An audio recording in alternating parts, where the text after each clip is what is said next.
धन्यवाद पूर्वी. विधान परिषद म्हणजे काय? तर विधान परिषद म्हणून ओळखल्या जाणाऱ्या सभागृहात खालच्या सभागृहानं संमत केलेल्या कायद्यांवर विचारपूर्वक, संयमी दृष्टिकोन ठेवत घाईघाईनं अविचारीपणे किंवा अपुऱ्या विचारांती घाईत घेतलेल्या निर्णयांना आळा बसवण्याचे काम करणारे सभागृह म्हणजेच विधान परिषद. आता असं होतं का हे सांगायची गरज नाही. पण आज विधान परिषदेच्या 17 जागांसाठी उमेदवारी अर्ज भरण्याचा शेवटचा दिवस होता.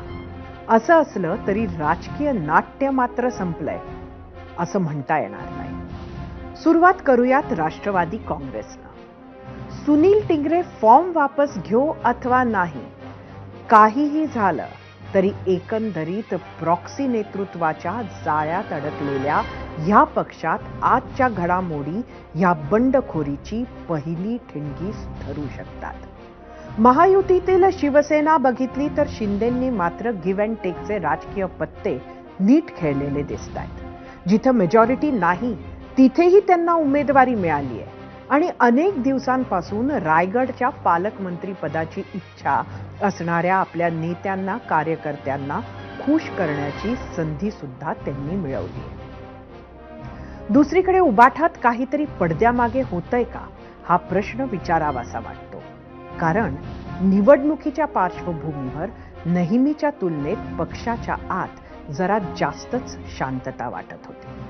उबाठाकडे आकड्यांची साथ नसल्याची किनारही त्याला असू शकते. पण टायगर अभी जिंदा है म्हणण्या इतक्या जागा तेही लढताय. काँग्रेसची मात्र कमालच म्हणायला हवी. आकडे नसताना सुद्धा उमेदवारीसाठी इतकी टशन फक्त काँग्रेसमध्येच बघायला मिळू शकते.